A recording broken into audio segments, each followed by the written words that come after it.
حضرت امام اہل سنت مجدد دین و ملت الشاہ احمد رضا حافظ بیروی علیہ رحمت الرحمن میرے آقا دو جہاں سرور دو عالم صلی اللہ تعالی علیہ وسلم کا میلاد بیان کرتے ہوئے کس خوبصورت انداز میں نگاہ مصطفیٰ صلی اللہ تعالی علیہ وآلہ وسلم کی عظمت کو بیان کرتے ہیں اور یوں کہتے ہیں وہ کس کو دیکھا یہ موسیٰ سے پوچھے کوئی، وہ کس کو دیکھا یہ موسیٰ سے پوچھے کوئی، پہ آنکھ والوں کی ہمت پہ لاکھوں سلام، مصطفیٰ جان رحمت پہ لاکھوں سلام، شمع بزم ہدایت پہ لاکھوں سلام۔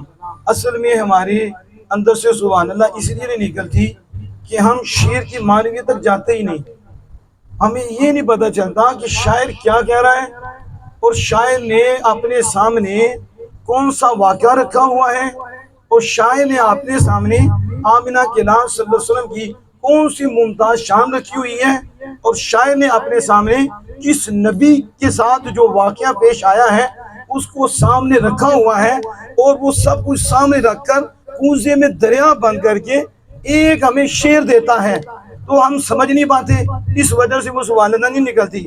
لیکن اگر میں تھوڑی سی اس کی وضاحت کروں گا نا تو انشاءاللہ تعالیٰ جس کی نینا نکلی حضور کی شان پہ اس کی دیکھیں ڈبل نکلے گی۔ اب سنو آل حضرت صاحب کیا سمجھانا چاہتے ہیں۔ آل حضرت کہتے ہیں کہ ہر ایک سے نہ پوچھو کہ نگاہ مصطفیٰ کا عالم کیا ہے، اس نگاہ کی شان کیا ہے۔ یہاں تو مثلیت کے دعوے کرنے والے ہیں، وہ تو کہتے ہیں ہماری بھی آنکھ ہے ان کی بھی آنکھ ہے، ہمارے کان ہیں ان کے بھی کان ہیں۔ اعلیٰ حضرت کہتی ہیں ہر ایک سے نہیں پوچھتے، اور آپ سیانے لوگ ہو، آپ ہر ایک سے پوچھتے ہو؟ آپ کہتے ہیں نہیں یار انہوں پوچھو جنہیں تجربہ کیتا تھا۔ بولو تو صحیح نا، کہ کہتے ہیں یار نہیں سیانے نے پوچھی دا ہے، انہیں پوچھی دا ہے جنہیں تجربہ ہے، جنہیں مشاہدہ کیتا ہے اور جنہیں کچھ دیکھا ہے وہ دسے نہ تو پھر سمجھ آتی ہے۔ ایک بندہ اٹھ کے بولنے لا پہ انہوں نے کہا تو کچھ دیکھے ہے، تو کچھ سیکھے ہیں، کوئی تیرے کو اندر علم ہے؟ دہی سے آپ پوچھو، دودھ بیچنے والے سے آپ پوچھو شان مصطفیٰ کیا ہے، جہلم کے درندے سے پوچھو شان مصطفیٰ کیا ہے، ملتان سے نکلنے والے جانور سے پوچھو شان مصطفیٰ کیا ہے۔ کیا شان مصطفیٰ جانوروں سے پوچھی جاتی ہیں؟ شان مصطفیٰ سے انہیں پوچھی جاتی ہیں جنہوں نے کچھ دیکھا ہے، جنہیں کچھ ملا ہے۔ لیکن میرے امام کہتے ہیں جنہوں نے دیکھا ہے نا انہیں پوچھو، جن کو علم ہے وہ بھی ٹھیک ہے، لیکن کہتے ہیں علم والے کو بھی، لیکن اس مقام پہ اسے پوچھو جس نے دیکھا ہے، پھر وہ بتائے تجھے کہ نگاہ مصطفیٰ کا عالم کیا ہے۔ کہا موسیٰ کلیم اللہ علیہ السلام وہ ہستی ہیں کہ جنہوں نے رب سے کہا تھا مجھے اپنا آپ دکھا، تو رب نے فرمایا تھا موسیٰ تو نہیں دیکھ سکتا، لیکن کلیم تھے نا تو کلیم سے انداز کچھ اور ہوتا ہے۔ تو پھر اللہ عز و جل نے کہا کلیم میں پہاڑ پہ تجلی نازل فرماتا ہوں، اگر پہاڑ ٹھہر گیا نا تو مجھے دیکھ لے گا۔ تو تجلی کا کروڑواں حصہ، تجلی کا کروڑواں حصہ سوئی کے ناکے کے برابر جب پہاڑ پہ اتارا نا تو پہاڑ سرما ہو گیا، اور موسیٰ علیہ السلام اس جہاں سے دوسرے جہاں چلے گئے۔ ایک ہفتہ نہیں 2 ہفتے تک موسیٰ علیہ السلام اس جہان میں نہیں آئے، دوسرے جہان میں چلے گئے۔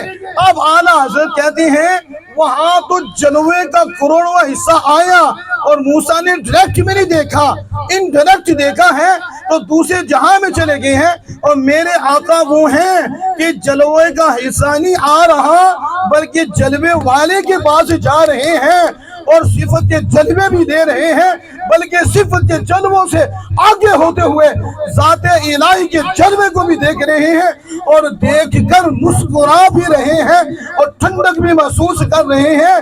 تو موسیٰ کلیم اللہ سے پوچھو نگاہ مصطفیٰ کیا ہے، تو پھر موسیٰ تجھے بتائے کس کو دیکھا، کہ موسیٰ سے پوچھے کوئی۔ وہ آنکھ والوں کی ہمت پہ لاکھوں سلام، میں جلوے کا اتنا حصہ برداشت نہیں کر سکا، اور ان کی ذات وہ ہے کہ وہ جلوے والے کے پاس جا کر ما زاغ البصر وما طغى ٹک ٹکی بات کر رب کو دیکھتی رہی، اور رب یار کو دیکھتا رہا، وہ اسے دیکھتا رہا، یہ اسے دیکھتا رہا، اور رب نے خود گواہی دی میرے یار کی آنکھ نہ ادھر ہوئی ہے نہ ادھر ہوئی ہے، سیدھی میری طرف ہی ہوئی ہے۔ اس لیے حضرات محترم جاگ کے آپ بیدار ہو کے نہیں، یہ محبین کا یہ مجمع ہے، یہ کسی اور کا مجمع نہیں، یہ آمنہ کے لال کے یاروں کا مجمع ہے۔ تو کس کو دیکھا یہ موسیٰ سے پوچھے گئی، تو آپ پھر کیوں ایرے وغیرہ سے جا کے پوچھتی ہو؟ آپ کیوں سکالروں سے پوچھتی ہو ہمیں دین بتاؤ؟ سکالر دین آپ کو بتائیں گے؟ آپ یہ ڈاکٹر آپ کو دین بتائیں گے؟ نہیں، آمنہ کے لال کے غلام علماء بتائیں گے۔ کس کو دیکھا یہ موسیٰ سے پوچھے کوئی، آنکھ والوں کی ہمت پہ لاکھوں سلام، مصطفیٰ جان رحمت پہ لاکھوں سلام، شمع بزم ہدایت پہ لاکھوں سلام۔